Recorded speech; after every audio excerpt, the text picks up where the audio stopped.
Vous êtes prêts pour la parole de Dieu? Ce matin, quatrième et dernier message sur la série de prières, les prières de Jésus. Et le titre, la prière qui renouvelle. Je termine cette série ce matin.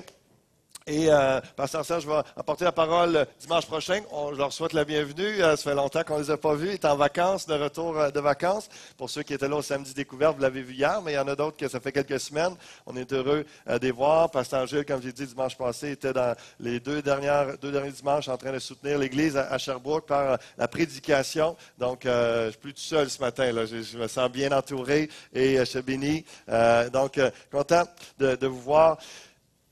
Vous vous rappelez, la semaine passée, je vous ai apporté la réalité. Le cœur de la prière, c'est d'avoir la prière de Dieu le Père qui veut que toutes les nations, tout le monde, de tout arrière-plan, de tout différents contextes, différents styles de vie, différents péchés, différentes nations où il adorait différents dieux. Que ces gens-là aient un endroit pour venir l'adorer et le prier. Et il y avait cette réalité où Jésus chambarde le parvis du temple, le parvis des gentils, parce qu'il y avait des changeurs, des vendeurs et tout ça, et que le lieu qui était censé, pour ceux qui ne connaissaient, qui n'étaient pas juifs, mais il y avait un endroit qu'ils pouvaient aller pour s'approcher du temple qui représentait la présence de Dieu. Il y avait un endroit c'était leur seul endroit qu'ils pouvaient s'approcher de Dieu, puis alors porter leur offrande, puis pour le pardon, pour la communion avec Dieu. Et c'était rendu un endroit de cirque, de marché, tout ça. Et Jésus replace l'ordre. Et puis, je vous avais dit, l'image, c'est une maquette du musée d'Israël à Jérusalem. Puis, il y a certains éléments décrits dans le premier temple qui ne peut être remplacé. Il y a l'Arche de l'Alliance. Vous savez, il y a un premier temple construit par Salomon et il y avait différents mobiliers à l'intérieur de ça. Et ça, dans le deuxième temple que Hérode a fait. Et puis, donc, il y avait certains éléments qui n'étaient pas là, comme l'Arche de l'Alliance, l'huile sainte, le feu sacré, les tables de la loi, le pot de manne et le bâton d'Aaron dans le temps de Moïse et Aaron. Le second temple se distingue également du premier par ses arbres plantés dans les cours du Seigneur, alors que le premier n'en avait pas. Le second temple possède également une partie de la cour extérieure dans laquelle pouvaient prier les prosélytes, et c'est ce que je vous ai parlé la semaine passée, qui vénéraient Dieu mais n'étaient pas soumis aux lois du judaïsme. Et Jésus dit que cet endroit-là, le parvis des gentils, le parvis, l'endroit où les incroyants pouvaient venir, si on veut, pour essayer de justement croire en Dieu et connaître ce Dieu-là, était non accessible. Il appelle ces gens-là, vous avez fait de ce parvis-là, cet endroit-là, une caverne de voleurs, un repère de brigands. Et le mot voleur dans le grec, lestes, qui réellement, c'est des voleurs qui s'assument, qui font ça au vu, au su de tous, et puis pas de trouble. Et puis, donc, évidemment, ils volaient leur argent et leur dignité, mais ils volaient aussi la place des inconvertis qui s'approchent de Dieu. Ils volaient l'accès à Dieu pour ces gens, ils volaient leur intimité avec Dieu, leur moment sacré. Et je parlais de l'importance de garder le cœur de Dieu dans la prière et de lui demander d'avoir son cœur, qu'on soit ouvert à ce que toute personne soit bien accueillie dans ce lieu, que peu importe leur plan, il n'y a rien qui les empêche de s'approcher de Dieu. Et je reprends cette introduction-là parce que, vous savez qu'en 70, le temple a été détruit par les Romains. Et aujourd'hui, il y a quelque chose de grand qui est possible en Jésus-Christ, ce qu'il a accompli à la croix. C'est qu'aujourd'hui, on n'a plus besoin de temple physique pour aller adorer Dieu. On n'a plus besoin d'endroit spécial. Parce que la Bible dit qu'en Jésus-Christ, nous sommes le temple de Dieu. Et ça, c'est puissant parce que je veux commencer avec cette pensée-là, parce que Dieu habite en nous. Dieu se manifestait, ça représentait la présence de Dieu, mais dans d'autres versets, il dit Dieu n'habite pas dans ce que les hommes ont fait avec leurs mains. Et il est partout, il est omniprésent, mais il y avait un endroit symbolique où il pouvait s'approcher, le Saint des Saints et tout ça. Il y a toute la réalité qui pouvait approcher pour que le sacrificateur et le souverain sacrificateur aillent présenter leur offrande et le pardon, la purification, tout ça. Mais là, en Jésus-Christ, par notre foi en lui, nous sommes dans notre corps le temple du Saint-Esprit et Dieu habite en nous. 1 Corinthiens 3,16, l'apôtre Paul dit quoi? Vous ne savez pas que vous êtes le temple de Dieu, que l'Esprit de Dieu habite en vous? Parce qu'il mentionnait, il faisait un encouragement à faire attention à ce qu'on fait avec notre corps, parce que le corps est le temple du Saint-Esprit. Et il parlait des péchés sexuels, il parlait de différents péchés qu'on fait avec notre corps, et de faire attention parce qu'on ne s'appartient pas. Hein, je ne sais pas combien votre corps vaut, mais il n'est pas à vous. Il n'est pas à vous. Vous ne pouvez pas l'acheter. Vous ne pouvez pas, Dieu l'a racheté. Votre âme, votre corps sert maintenant à l'œuvre de Dieu. Et on va voir tantôt une autre parole qui parle de cette dynamique-là, le corps et l'esprit, et combien, malgré les années qui passent et ce corps qui dépérit, notre âme qui se renouvelle. Romains chapitre 8, ça dit au verset 9, « Mais vous, vous ne vivez pas selon votre propre nature, vous vivez selon l'Esprit Saint, puisque l'Esprit de Dieu habite en vous. Celui qui n'a pas l'Esprit du Christ ne lui appartient pas. » Au verset 11, il va dire ici, « L'Esprit de celui qui a ressuscité Jésus d'entre les morts habite en vous. Celui qui a ressuscité Christ d'entre les morts rendra aussi la vie à vos corps mortels par son Esprit qui habite en vous. » C'est puissant, ça. C'est glorieux comment est-ce que le fait que Christ habite en nous par son Esprit, on lui appartient et qu'au jour de la résurrection, même si on a dépéri dans la tombe, là, on aura un corps qui va être ressuscité, un corps glorieux parce que la vie de Christ habitait en nous. Romains chapitre 8, verset 26. De même aussi l'Esprit nous aide dans notre faiblesse, car nous ne savons pas ce qu'il convient de demander dans nos prières.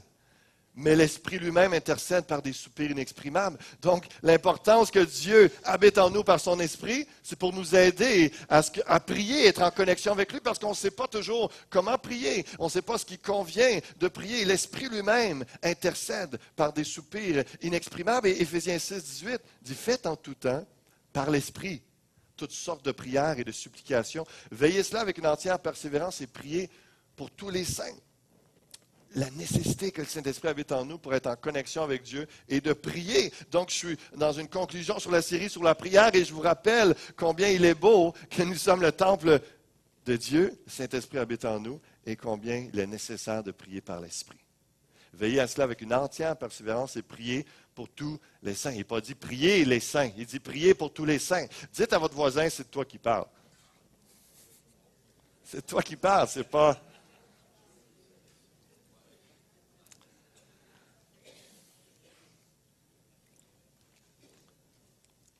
La beauté du renouvellement de Dieu, c'est que c'est aussi simple, ça prend place aussi simplement que par la prière. Lorsqu'on s'est converti, lorsqu'on est venu à Jésus-Christ, lorsque le Saint-Esprit est venu en nous, qu'on a appartenu à Dieu, on appelle ça la nouvelle naissance. Il y a un renouvellement qui prend place en nous par la prière. Prière de foi, prière de repentance, prière de conversion. Moi, c'était à l'âge de 14 ans, autour de la table de cuisine avec mon frère et ma soeur, aussi simplement que ça, aussi banal que c'est, mais il y avait un moment de conviction, un moment de foi, un moment de repentance, où j'ai reconnu mes péchés devant Dieu, je lui ai demandé pardon, je lui ai demandé que son esprit habite en moi, je lui ai donné ma vie et ça l'a pris place. Il y a eu un renouvellement. J'ai fait cette prière de foi qui m'a renouvelé. Ça fait 20 ans de cela bientôt. Et dans 2 Corinthiens 5, verset 17, ça dit, « Si quelqu'un est en Christ, il est une nouvelle création. Les choses anciennes sont passées. Voici, toutes choses sont devenues nouvelles. » Par une simple prière, je suis né de nouveau, comme la majorité d'entre vous.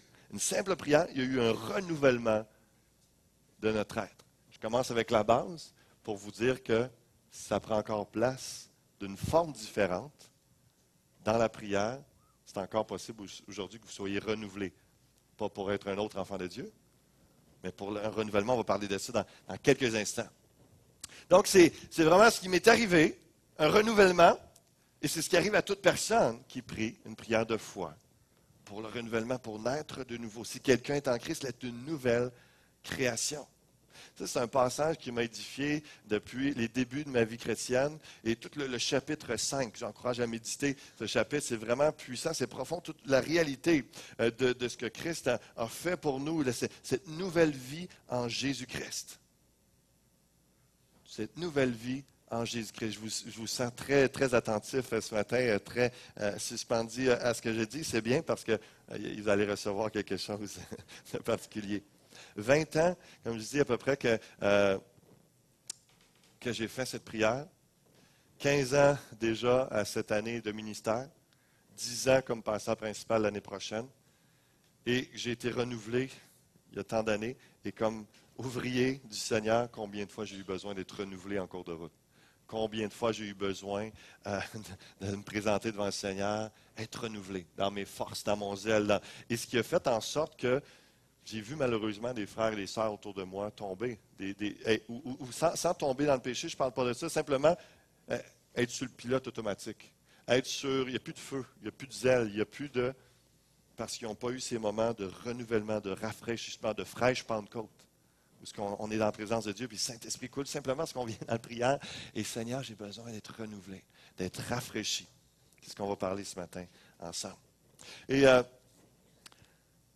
la prière de foi nous renouvelle et nous fait passer d'un état à un autre, selon ce que dit le verset 21 dans 2 Corinthiens 5. Celui qui n'a point connu le péché, en parlant de Jésus-Christ, il a fait devenir péché pour nous, afin que nous devenions en lui quoi?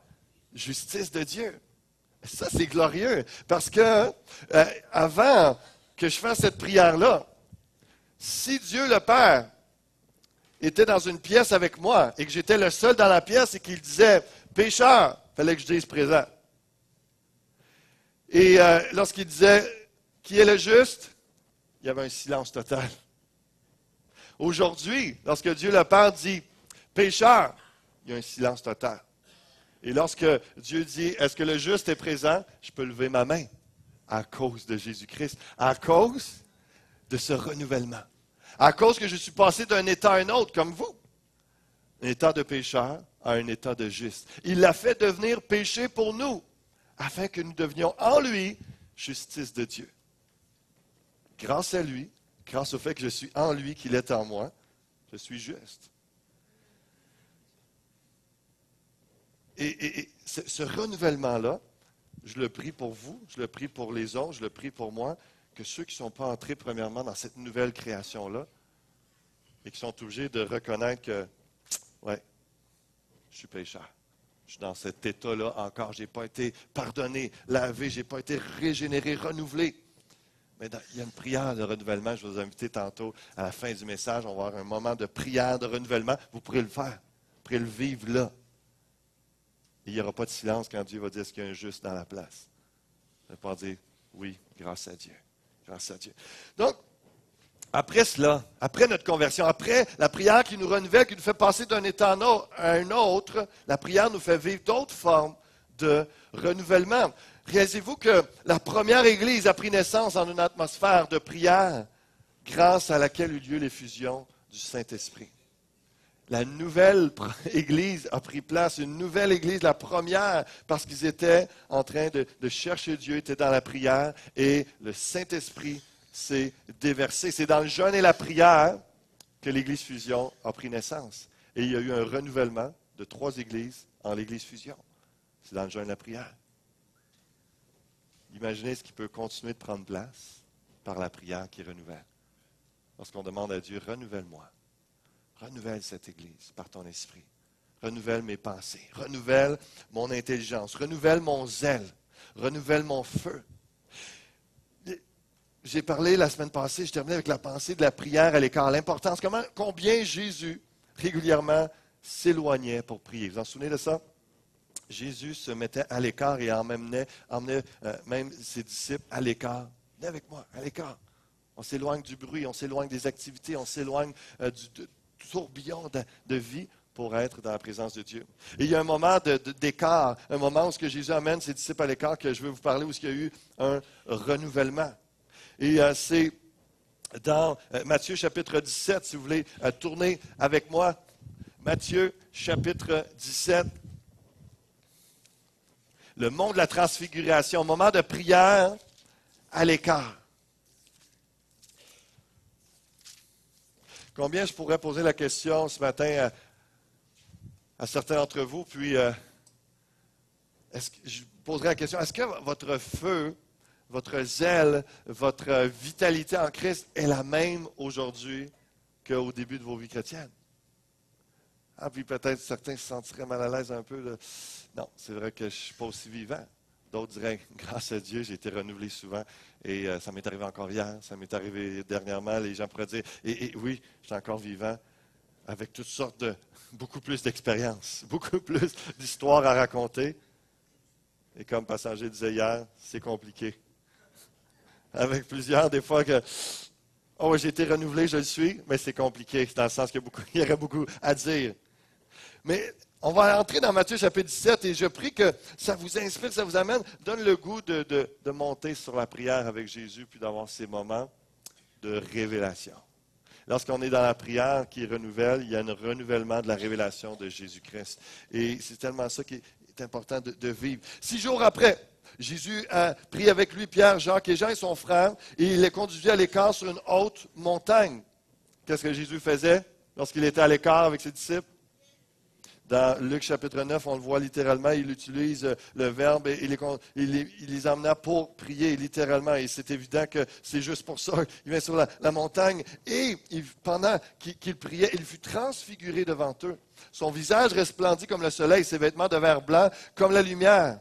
Et voici Moïse et Élie leur apparurent s'entretenant avec lui. Mais qui, dans son moment de prière, n'aimerait pas avoir ce moment là, de gloire où il y a une lumière, notre visage, notre être brille. Et comme Moïse était obligé de se mettre un abat-jour sur la tête parce qu'il brillait trop après avoir été sur la montagne avec Dieu et qu'on puisse briller. Et c'est ça l'idée d'un renouvellement, de rafraîchissement dans la prière lorsqu'on va à l'écart. La prière tout court, mais comprenez que, comme Jésus, lorsqu'on se met à l'écart dans la prière, ce qui veut dire un temps un peu plus prolongé, un moment plus intime, un moment plus particulier, concentré avec Dieu, un moment de qualité, il y a ce renouvellement. Il y a ce renouvellement qui prend place et de la révélation de la présence de Dieu, révélation plutôt de Christ, de qui il est. Saint-Esprit se manifeste et il y a une vitalité, il y a une vie, il y a une lumière qui jaillit, qui transparaît de nos vies. Et c'est possible de vivre quelque chose de similaire, que les gens voient la lumière briller, qu'ils voient Christ briller au travers de vous, si vous sortez d'un bon temps de prière, si vous avez été à l'écart dans la présence de Dieu pour être renouvelé dans sa révélation. Et donc, Élie se manifeste avec Moïse, c'est un moment surnaturel, c'est particulier. Pierre, prenant la parole, dit à Jésus, Seigneur, il est bon que nous soyons ici. Si tu le veux, je dresserai ici 3 tentes. Une pour toi, une pour Moïse et une pour Élie. Et c'est particulier parce que comme il parlait encore, une nuée lumineuse les couvrit. Voici une voix fut entendre. Vous savez, il y a des gens qui, sous la nervosité, ils parlent, ils sont pas capables de se retenir. Et c'est comme si Dieu dit, regarde, ça n'a pas rapport à ce que tu dis, je te coupe direct là, je veux te parler. et ça m'a encouragé parce que des fois, en comité, il y a des gens qui s'écartent, sont dans le champ gauche. Donc, Dieu me permet de couper les gens pour juste dire, hey, mon frère, reviens avec nous. Donc, c'est une parenthèse. OK. Comme il parlait encore, une nuée lumineuse les couvrit. Et voici une voix fit entendre de la nuée ces paroles. Celui-ci est mon fils bien-aimé, en qui j'ai mis toute mon affection. Écoutez-le. Lorsqu'ils entendirent cette voix, les disciples tombèrent sur leurs faces et furent saisis d'une grande frayeur. Mais Jésus s'approchant, les toucha et dit, levez-vous, n'ayez pas peur. Ils levèrent les yeux, écoutez bien, ils ne virent que Jésus seul. C'est tellement important. Et c'est tellement précieux lorsqu'on se met à l'écart, lorsqu'on va en prière. Il y a ces moments de renouvellement de la révélation de Christ. Et là, on ne voit plus le diable qui nous affecte tant, on ne voit plus toutes les choses qui nous distraient, toutes les choses qui nous effraient. On lève les yeux. Il y a un moment où les yeux de nos cœurs s'ouvrent et on voit Christ seul. Et on est rassuré.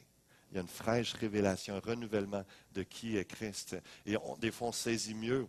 Hein, pour moi, il y a une symbolique que j'amène ce matin, simplement que dans la prière, nos yeux s'ouvrent davantage, nous donnent une intelligence spirituelle davantage pour comprendre qui est Jésus, qu'est-ce qu'il a fait pour nous. Et des fois, même si on l'a étudié, on l'a lu, on le connaît, Jésus, mais il y a encore un renouvellement. Il y a encore quelque chose, une parcelle de Christ, un angle différent qu'on découvre de lui. Et puis, ça fait tellement bien. Une lumière qui jaillit sur nous et puis qui brille, que les gens voient cette fraîcheur, voient cette lumière, cette vitalité. Et c'est tellement important. La prière renouvelle la révélation de Christ. Et ce qui arrive aussi, parce que un peu la tentation peut-être, ou l'idée de Pierre, c'est qu'on est tellement bien Jésus, c'est tellement glorieux, et laissons faire les gens en bas, l'ouvrage à faire, la foule qui a tant de besoins. On reste à la montagne. On reste à la montagne ensemble. On va faire du camping ensemble sur le top de la montagne, puis on va être dans la gloire, dans ta gloire, dans ta présence. On est tellement bien, c'est tellement beau. Mais comprenez qu'il faut redescendre un jour ou l'autre de la montagne. Mais la montagne est nécessaire. D'être en haut de la montagne, c'est nécessaire. Parce qu'en bas de la montagne, il y a un démoniaque qui est là, qui a besoin de délivrance. Et il y a le combat qui est là, il y a la réalité de vos vies, la réalité de vos enfants éduqués, du travail à faire et tout ça. Et vous avez besoin de la lumière de Christ, vous avez besoin de la fraîcheur, le renouvellement de Dieu, d'une plus grande révélation de Jésus-Christ pour pouvoir mieux témoigner. Il y a cette réalité-là, vous avez besoin d'être renouvelé. Et c'est ça la nécessité, c'est ça la raison de ce moment à l'écart avec Jésus-Christ. C'est parce que lorsqu'on redescend, il y a des gens qui ont dans le besoin que Dieu veut intervenir au travers de nous pour toucher ces gens-là, les amener au salut, à la guérison, à la délivrance, à un renouvellement de vie. Vous me suivez ce matin? Donc, la prière renouvelle notre autorité et notre puissance en Jésus-Christ. Si on regarde la suite de l'histoire, donc, ne virent que Jésus seul. Comme il descendait de la montagne, Jésus leur donna cet ordre. Ne parlez à personne de cette vision jusqu'à ce que le Fils de l'homme soit ressuscité des morts. Et là, il leur pose des questions. C'est qui Élie, tout ça. Mais on va au verset 14. Lorsqu'ils furent arrivés près de la foule, un homme vint se jeter à genoux devant Jésus et dit, « Seigneur, aie pitié de mon fils, qui est lunatique et qui souffre cruellement. Il tombe souvent dans le feu et souvent dans l'eau. Je l'ai emmené à tes disciples, ils n'ont pas pu le guérir. » « Race incrédule et perverse, répondit Jésus. Jusqu'à quand serai-je avec vous? Jusqu'à quand vous supporterai-je? Emmenez-le-moi ici. » Jésus parla sévèrement au démon qui sortit de lui et l'enfant fut guéri alors même. Alors les disciples s'approchèrent de Jésus et lui dirent en particulier, pourquoi n'avons-nous pas pu chasser ce démon? C'est à cause de votre incrédulité, leur dit Jésus. Je vous le dis en vérité, si vous aviez de la foi, comme un grain de sénévé, une graine de moutarde, vous diriez à cette montagne, transporte-toi d'ici là, et elle se transporterait. Rien ne vous serait impossible. Mais cette sorte de démon ne sort que par la prière et par le jeûne. Combien d'entre nous ont soupiré après plus de puissance, plus de délivrance, de voir ces choses-là? La réponse de Dieu, c'est par la prière et par le jeûne. Il y a la prière qui renouvelle. Il renouvelle notre autorité, notre puissance. Jésus redescend de la montagne. Lui, il a été sur la montagne. Les autres disciples sont restés en bas de la montagne. Ils ont beau essayer, ça ne fonctionnait pas. Il manquait quelque chose. Cette sorte de prière ne sort que par la prière et par le jeûne. Et la réalité de la délivrance, de la puissance, de l'autorité de Jésus-Christ. Et combien nous sommes renouvelés en cette autorité lorsqu'on prie. Et, vous savez, je ne sais pas au Québec si ce même type, sorte de démon, d'influence. Mais combien il y a des gens qui sont lunatiques? Combien des gens qui sont influencés? Vous savez, l'expression qui est là, c'est que c'est difficile à comprendre dans le contexte, mais certains vont dire littéralement lunatique à cause, lorsqu'il y avait l'influence de la lune, l'esprit démoniaque le faisait arriver, il l'influençait et le dirigeait vers les choses dangereuses et puis il ne contrôlait plus son corps, il possédait l'enfant. D'autres parlent justement de tout un contexte de sorcellerie, la réalité qui est là. Et au Québec, il y a cet assoupissement. Il y a ces gens qui ils se font du mal à eux-mêmes et ils ne se rendent pas compte. Ils sont influencés par toutes sortes d'esprits mauvais sans le savoir, prennent des décisions complètement insensées, essaient de vivre croyants comme chrétiens. Et il y en a qui sont chrétiens parmi eux, d'autres non. Et il y a cette influence extérieure sur ces gens-là qui est là, et puis même d'autres qui ne connaissent pas Dieu, qui sont possédés. Il y a cette réalité-là. Excusez-moi de parler de ça ce matin si vous êtes troublés, vous n'êtes pas habitués, mais je vois qu'au Québec, il y a une réalité particulière. Je ne parlerai pas pour les autres nations, on est ici, mais ce que je vois, c'est que plusieurs manquent de prière et font en sorte qu'ils sont sur le pilote automatique, ils sont influencés, ils font des choses, ils se font mal, ils font mal à d'autres, comme cet enfant-là, ils sont pris par cela. Ils ont besoin d'une délivrance, ils ont besoin de gens qui ont prié, qui ont cherché la face de Dieu, qui ont une autorité et qui saisissent cette autorité-là pour emmener ces gens-là à la délivrance. Et je crois, frères et sœurs, qu'on a un rôle à jouer là-dedans. Je crois sérieusement qu'on est appelé à chercher Dieu dans la prière pour un renouvellement de notre autorité, de la puissance dans le nom de Jésus-Christ. et d'avoir cette foi, cette conviction. Que lorsqu'on voit qu'il y a des gens qui sont liés, qui sont pris, qui se font du mal à eux-mêmes et sont liés, ils ne sont pas capables de se départir de leur comportement, de changer de façon de vivre. Des fois, ils ont besoin de repentance, ce n'est pas toujours un esprit démoniaque, je ne parle pas de toujours ça, mais il y a une réalité qui est là quand même. Il y a des gens qui, à cause de leur comportement, ce sont de leur vie, des choses qui ont touché la cartomancie, les tarots, ils se sont ouverts au monde des esprits mauvais. Comprenez que si Dieu existe et les anges, il y a l'opposé aussi qui est réel et qui existe réellement. Et il y a toutes sortes de pratiques qui ouvrent la porte à l'ennemi. Il n'y a pas seulement la colère ou le péché, parce que la Bible nous dit de ne pas donner accès au diable, ne pas s'endormir sous la colère, en voulant dire que la colère peut emmener à toutes sortes de pensées, toutes sortes de choses négatives et de paroles et de comportements qui vont blesser, qui vont faire du mal et que l'ennemi va prendre plaisir à cela. Et il y a des péchés qu'on fait le diable est juste content et puis let's go, il s'amuse avec nous à se faire du mal, à nous faire du mal et à faire du mal autour de nous. Mais il y a des choses qui ouvrent. J'écoutais un documentaire dernièrement d'une dame qu'on connaît ici à l'Église, qui est sociologue, Marie-Josée Croteau, qui, il y a quelques années, a passé à Denis Lévesque à TVA pour une entrevue sur le yoga. Simplement parce qu'elle a pratiqué il y a plusieurs années le yoga et puis tout d'un coup, elle a commencé à avoir de l'angoisse, des anxiétés, insomnie, tout ça, ce qu'elle n'avait pas avant. Et pourtant, c'est présenté, le yoga, c'est simple, c'est juste quelque chose pour la méditation, tranquillement, on relaxe, et puis il y a un mantra qui est là, on répète des paroles, et puis on peut se faire enseigner tout cela. Et c'est simple. Et elle a fait des études en tant que sociologue, et puis c'est une femme qui est de foi chrétienne, mais qui est sociologue, et puis elle a commencé à faire des recherches, de voir qu'un pourcentage de gens un peu partout dans le monde qui ont toutes sortes de symptômes reliés à ça dans le yoga, parce qu'il y en a que dans les mantras et tout ça, s'ouvre un monde spirituel. Et là, après ça, ils ont des contre-coups de cela. Et c'est juste, ça semble banal, mais pour d'autres, c'est toutes sortes d'autres pratiques occultes qui est là. Mais ça se vend à Walmart, les tables de Ouija, si les enfants commencent à jouer avec ça, ils s'ouvrent au monde de l'au-delà. Comme j'ai dit tantôt, le tirage de cartes, les tarots, l'horoscope, la divination, toutes sortes de formes de méditation transcendantale, les choses qui viennent des autres nations et de l'Inde et tout ça, qui nous ont... Certains ne sont pas affectés, ils peuvent être épargnés de cela parce qu'ils restent très terre à terre, mais d'autres, plusieurs, s'ouvrent littéralement dans leur âme et embarquent dans ce monde et cette philosophie-là et sont bouleversés. Et l'ennemi vient...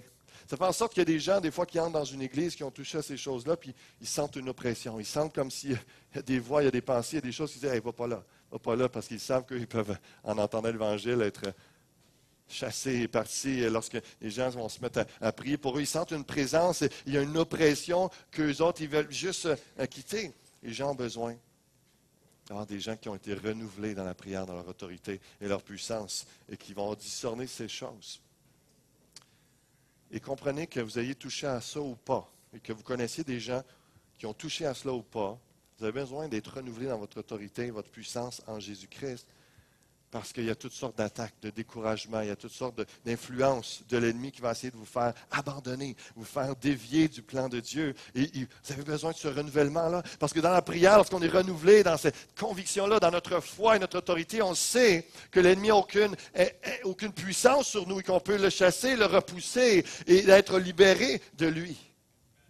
Et vous êtes appelés à prendre cette autorité-là, prendre avec foi et conviction, pour discerner ça et ne pas vous laisser endormir. Parce que, comme je le disais tantôt, ce que je vois dans les Québécois chrétiens, c'est vraiment beaucoup dans un endormitoire. Les gens, ils sont fidèles, ils viennent à l'Église, mais il manque cette vigilance-là. Il manque ce zèle, il manque le feu pour plusieurs, il manque la foi. Et ça prend un renouvellement dans la prière. J'aimerais conclure ce matin avec un autre contexte où la prière nous renouvelle. Dans Luc chapitre 22, Jésus, après être sorti, il alla selon sa coutume à la montagne des Oliviers. Et dans Matthieu, à chapitre 26, ça nous dit que Jésus il chante des cantiques avec les disciples. Et puis, il y a tout ce moment de Pâques et de célébration où déjà, Jésus commence à être renouvelé parce qu'il sait le combat qui s'en vient. Il sait la croix est devant lui.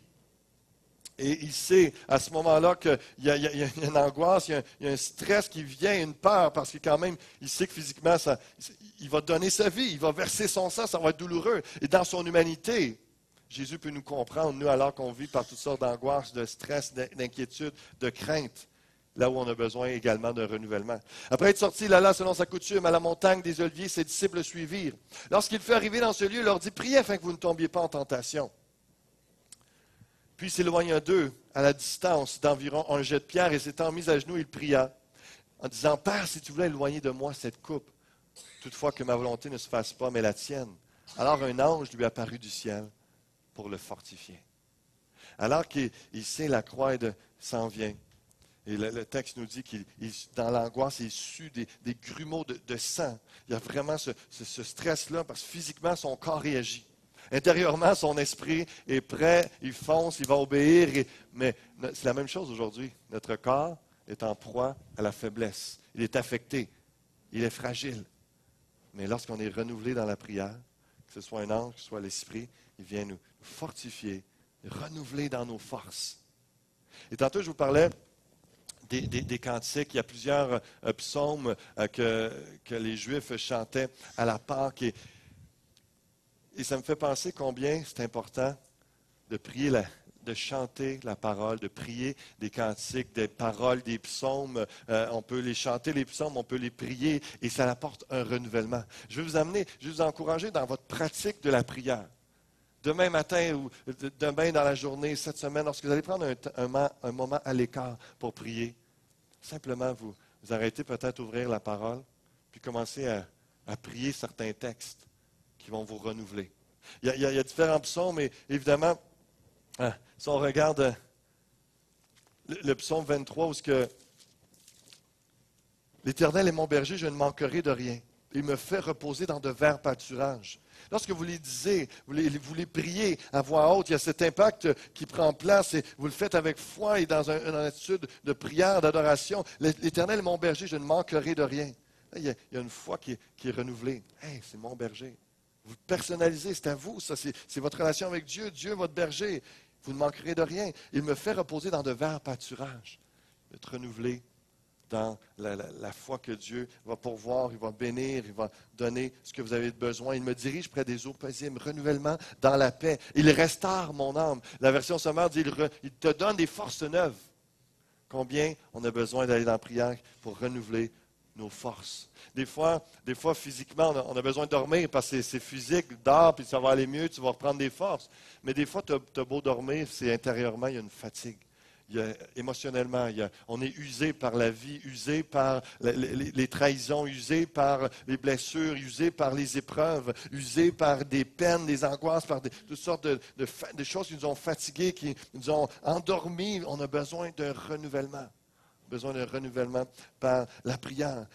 Il restaure mon âme. Il me conduit dans les sentiers de la justice à cause de son nom. Quand je marche dans la vallée de l'ombre de la mort, je ne crains aucun mal, car tu es avec moi. Ta houlette et ton bâton me rassurent. Ce sont des passages qu'on peut prier qui amènent un renouvellement de notre foi, notre espérance en Dieu. Dieu va prendre soin de moi. Malgré l'épreuve dans laquelle je passe, Dieu me guide, Dieu me protège, Dieu me conduit. Il est là. Il y a un encouragement qui est là. Tu dresses devant moi une table en face de mes adversaires. Tu oins d'huile ma tête et ma coupe déborde. Il y a un renouvellement de l'onction du Saint-Esprit qui peut venir en vous. Si votre coupe déborde, c'est parce que ça coule à flot. Ça coule à flot et renouvellement du Saint-Esprit. Je vais inviter les musiciens. Je vais terminer dans quelques instants. On va aller dans un temps de prière pour le renouvellement. Vous pouvez prier ces différentes... ce passage. Mais on peut aussi penser à Éphésiens chapitre 1, béni soit Dieu, le Père de notre Seigneur Jésus-Christ, qui nous a bénis de toutes sortes de bénédictions spirituelles dans les lieux célestes en Jésus-Christ. Vous savez, si vous êtes abattu ou un peu fatigué ou découragé, vous lisez ça, puis vous le priez, puis vous le croyez, waouh, ça fait un impact, un renouvellement. Béni soit Dieu, le Père de notre Seigneur Jésus-Christ, qui nous a bénis de toutes sortes de bénédictions spirituelles dans les lieux célestes en Christ. En lui, Dieu nous a élus avant la fondation du monde pour que nous soyons saints et irrépréhensibles devant lui. Dis merci, Dieu, que j'ai été élu avant la fondation du monde, que je sois saint et irrépréhensible en toi. Tu nous as prédestinés dans ton amour. Tu m'as fait que je suis ton enfant par l'adoption, par Jésus-Christ, selon le bon plaisir de ta volonté. Vous le personnalisez à vous parce que c'est la vérité. C'est la réalité. Il y a un renouvellement qui prend place. Donc, il n'y a pas seulement les psaumes, toute la parole nous renouvelle. Il y a certains passages qu'on peut utiliser dans la prière. Et j'avais cette pensée sur mon cœur, 2 Corinthiens 5,16. L'apôtre Paul dit, c'est pourquoi nous ne perdons pas courage, et même si notre homme extérieur se détruit, je vous parlais du corps tantôt. On est là avec notre corps appelé à servir, on est le temple du Saint-Esprit. Des fois, notre corps extérieur, notre homme extérieur se détruit. Hein. On va pas en rajeunissant, vous le savez.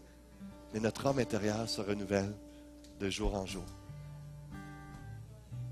Littéralement, il est remis à neuf de jour en jour. Lorsqu'on déclare qu'on prie, notre foi est renouvelée, notre âme aussi. Car nos légères afflictions du moment présent produisent pour nous, au-delà de toute mesure, un poids éternel de gloire, parce que nous regardons non point aux choses visibles, mais à celles qui sont invisibles, car les choses visibles sont passagères et les invisibles sont éternelles. De voir ça et de se rappeler ça, c'est simplement dans la prière qui renouvelle, dans la présence de Dieu, où on se met à l'écart, on prend du temps, on dit, Seigneur, renouvelle mon âme, renouvelle ma pensée, renouvelle mes forces, renouvelle mon âme intérieure.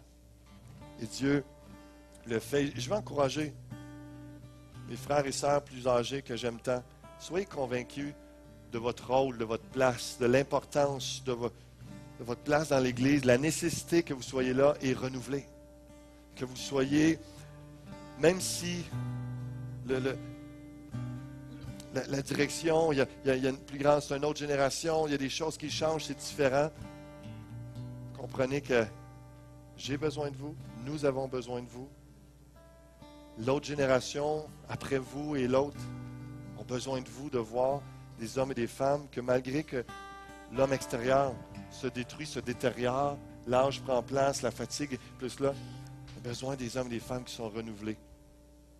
Renouvelés dans leur foi, dans leur zèle, dans leur passion. Parce que vous avez tellement une place importante dans l'Église. Tellement béni de voir les sentinelles qui cherchent Dieu, qui s'encouragent, qui s'édifient. On a besoin de vous, on a besoin d'avoir des hommes et des femmes renouvelés. Et les jeunes aussi, pas juste avec une vitalité physique, tout ça, on a besoin des jeunes hommes, des jeunes femmes qui se renouvellent dans l'esprit. Et qui ont la pensée de Dieu, le cœur de Dieu, la foi en Dieu. Dites à votre voisin, c'est bien de toi qui parle. Puis ceux qui sont plus âgés, c'est bien de toi que je parle. Prions ce matin pour un renouvellement. Prions pour un renouvellement.